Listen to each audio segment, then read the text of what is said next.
Hello बच्चों, क्या हाल चाल, कैसे हैं आप लोग? अच्छे हैं? तो अच्छे रहिए, स्वस्थ रहिए, पढ़ते रहिए। आइए स्टार्ट करते हैं आज हमारा बिजनेस ऑर्गेनाइजेशन का सेकंड पेपर और 15 टॉप मोस्ट इम्पोर्टेंट क्वेश्चन। आप लोग का इससे पहले बिजनेस ऑर्गेनाइजेशन का फर्स्ट पेपर का इम्पोर्टेंट क्वेश्चन का सीरीज जा चुका है, और जो बच्चे नहीं देखे हैं वो इस वीडियो के डिस्क्रिप्शन बॉक्स में लिंक दिया रहेगा, वहाँ से भी आप देख सकते हैं। यह 15 इंपॉर्टेंट क्वेश्चन जो मिड टर्म एग्जाम होने वाला है सेमेस्टर वाइज बीकॉम के बच्चों के लिए, उनके लिए काफ़ी इम्पोर्टेंट है, क्योंकि जो भी सेकंड पेपर का सिलेबस दिया गया है 2 यूनिटों में डिवाइड है, जानते ही हैं। यूनिट फर्स्ट और यूनिट सेकेंड, दोनों यूनिट से कुछ इंपॉर्टेंट क्वेश्चन लिया गया है। क्योंकि आपको बताया गया था कि पिछले लेक्चर में कि फर्स्ट यूनिट इस समय काफ़ी लगभग कंप्लीट हो चुका है, हर यूनिवर्सिटी में पढ़ाया जा चुका है। तो जो पढ़ाया जा चुका है मोस्टली क्वेश्चन उसी से रहेंगे। कुछ अभी भी सिलेबस बाकी है तो शायद नहीं पढ़ाया गया है, या कुछ ही पढ़ाया गया है, तो उससे भी रिलेटेड जो भी क्वेश्चन बनते हैं उस सारे क्वेश्चनों को इसमें ऐड किया गया है। ठीक है, और सभी लोग इसको नोट कर लेंगे। नोट करने के बाद से अच्छे तरीके से रिवाइज कर लेंगे, इसलिए कि पेपर है तो कम से कम 2-4 बार तो रिवाइज चाहिए ही। रिवाइज रहेगा तो अच्छे तरीके से लिख लेंगे। और इसका आंसर आप लोगों को नहीं बताया जाएगा, क्योंकि इसका आंसर हमारे बिजनेस ऑर्गेनाइजेशन के 3 जो बड़े लेक्चर गए हैं, 3-3 घंटे के हैं, उसमें सारा आंसर इसका मिला है। जो बच्चे देखे होंगे वो वीडियो, उनको ये सारे क्वेश्चनों का आंसर उसमें मिल जाएगा। ठीक है, तो आइए स्टार्ट करते हैं कि कौन कौन सा क्वेश्चन है। सबसे पहले लिखा गया है हाँ, एक चीज़ और भी कहना चाह रहे हैं कि जो भी हमारा लेक्चर सुन रहे हैं या देख रहे हैं, तो कम से कम अपने फ्रेंडों में अधिक से अधिक शेयर करें। क्योंकि देखते हैं कि आप लोग देख लेते हैं बस चुपचाप बैठ जाते हैं, तो थोड़ा सा रिस्पांस भी दिया करिए कि हाँ, अपने फ्रेंड में शेयर करते रहिए। देखिए यहाँ पे बिजनेस ऑर्गेनाइजेशन, व्यवसायिक संगठन, यहाँ पेपर 2 है। जो पिछला लेक्चर गया था उसमें पेपर फर्स्ट था। बिजनेस ऑर्गेनाइजेशन के 2 पेपर होंगे, पेपर फर्स्ट और पेपर सेकंड। इस पेपर सेकंड के लिए टॉप 15 मोस्ट इंपोर्टेंट क्वेश्चन, 15वां महत्वपूर्ण प्रश्न, जो हमेशा अक्सर मतलब एग्जाम में आते हैं, कुछ न कुछ तो उसमें से आते हैं। समझिए कि वो सेलेक्ट किया गया है क्वेश्चन कि इसी में से कोई ना कोई क्वेश्चन तो मान लीजिए आएगा ही आएगा। क्योंकि अक्सर पीछे जो भी एग्जाम हुआ है तो उन एग्जामों का एनालिसिस करने के बाद पता चला है कि भाई कुछ इसमें ऐसे क्वेश्चन है कि जिसको या तो अल्टरनेट करके आता है, नहीं तो आना आना कंपल्सरी, कुछ क्वेश्चन होते हैं।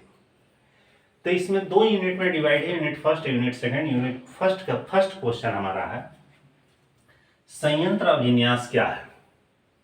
संयंत्र अभिन्यास क्या है, इसको प्रभावित करने वाले कौन कौन से घटक, फैक्टर या तत्व होते हैं।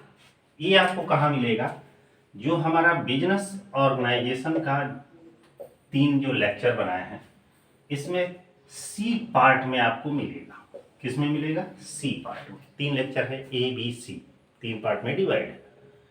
तो जो बच्चे देखे हैं वो तो ठीक है, जो नहीं देखे हैं तो हमारे चैनल के प्लेलिस्ट में चले जाइएगा और उसमें बिजनेस ऑर्गेनाइजेशन देख लीजिएगा कि कहाँ है।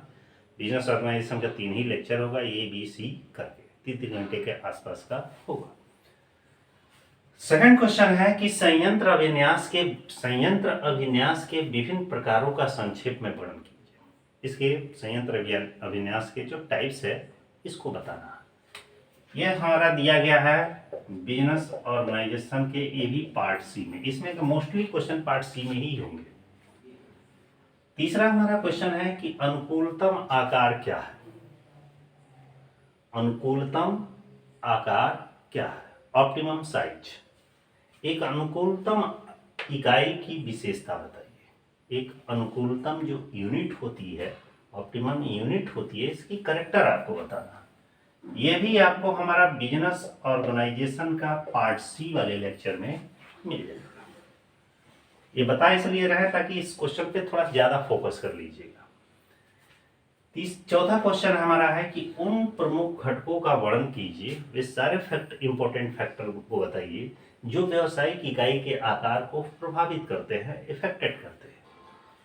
कह रहा है उन सभी प्रमुख घटकों का वर्णन कीजिए जो व्यवसायिक इकाई के आकार को प्रभावित करते हैं। ये भी हमारा बिजनेस ऑर्गेनाइजेशन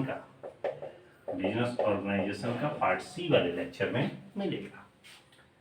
नेक्स्ट क्वेश्चन कह रहा है कि सार्जेंट फ्लोरेंस, देखिएगा आप लोग के सिलेबस में दो ही चीज होगा, सार्जेंट फ्लोरेंस का है का एक मैक्स वेबर का। सार्जेंट फ्लोरेंस का औद्योगिक स्थानीकरण के सिद्धांत की विवेचना कीजिए। क्योंकि औद्योगिक स्थानीकरण मैंने लेक्चर में पढ़ाया है बट उसमें है नहीं, इस टॉपिक को सार्जेंट जो फ्लोरेंस है इनके बारे में नहीं पढ़ा है मैंने। औद्योगिक स्थानीकरण के बारे में तो पढ़ा है, इसके सिद्धांत कौन कौन से है ये बताया, लेकिन इसके बारे में चर्चा नहीं चली, इसलिए आप इसे अपने बुक से स्टडी कर लीजिएगा। ठीक है। नेक्स्ट क्वेश्चन कह रहा है कि व्यावसायिक इकाइयों के औद्योगिक स्थानीकरण, व्यावसायिक इकाइयों के औद्योगिक स्थानीकरण में अल्फ्रेड वेबर के सिद्धांत का आलोचनात्मक परीक्षण। व्यावसायिक इकाइयों का स्थानीकरण तो मैंने पढ़ाया है, लेकिन जो हमारा अल्फ्रेड वेबर है इसके सिद्धांत को हमने नहीं बताया, इसलिए ध्यान दीजिएगा दो ही सिद्धांत है और मेरे हिसाब से जहां तक लगता है कि दोनों में से कोई ना कोई एक तो आएगा, क्योंकि प्रिंसिपल हमारा दो ही दिया गया है। इसको भी आप अपने बुक से स्टडी कर लीजिएगा।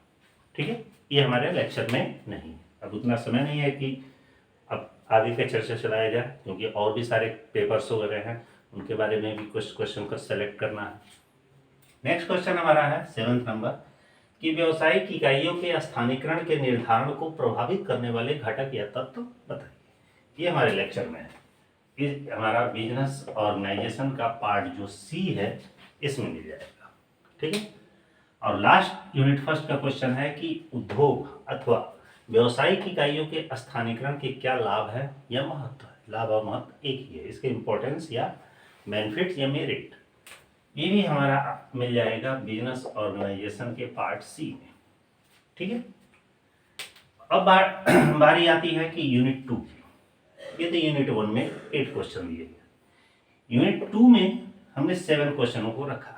उस 7 इंपॉर्टेंट क्वेश्चन कौन कौन से हैं। फर्स्ट कह रहा है कि व्यावसायिक संयोजन बिजनेस कॉम्बिनेशन से आप क्या समझते हैं।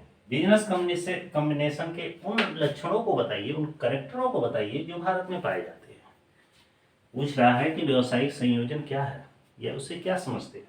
व्यावसायिक संयोजन के उन लक्षणों को बताइए जो भारत में पाए जाते हैं। तो बिजनेस कॉम्बिनेशन भी हमारा बिजनेस ऑर्गेनाइजेशन के पार्ट सी में है, इसे भी पढ़ लीजिए।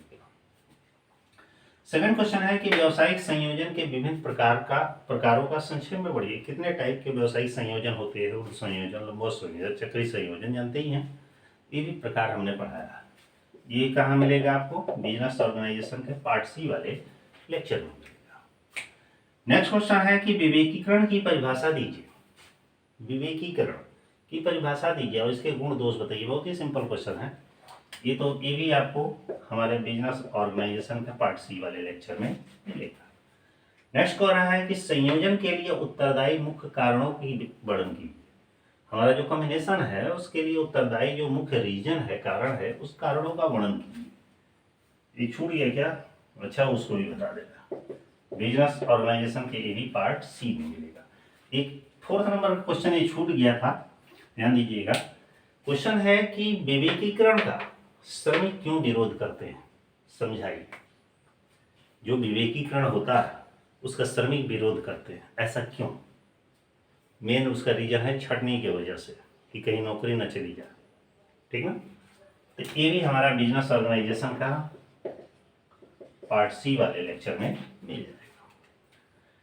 6 नंबर क्वेश्चन है कि भारत में संयोजन आंदोलन की धीमी गति के क्या कारण है। हमारा जो बिजनेस कॉम्बिनेशन है उसका जो मूवमेंट है, आंदोलन है, उसके स्लो गति से चलने के क्या रीजन है।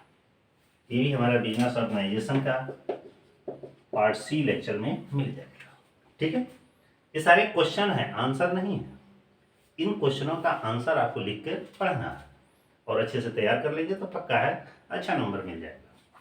और लास्ट क्वेश्चन दो अंतर डिफरेंस पूछ रहा है कि निम्न में अंतर स्पष्ट कीजिए। किसमें, विवेकीकरण और संयोजन में अंतर, और विवेकीकरण और वैज्ञानिक प्रबंध में अंतर। इन दोनों में अंतर स्पष्ट करना।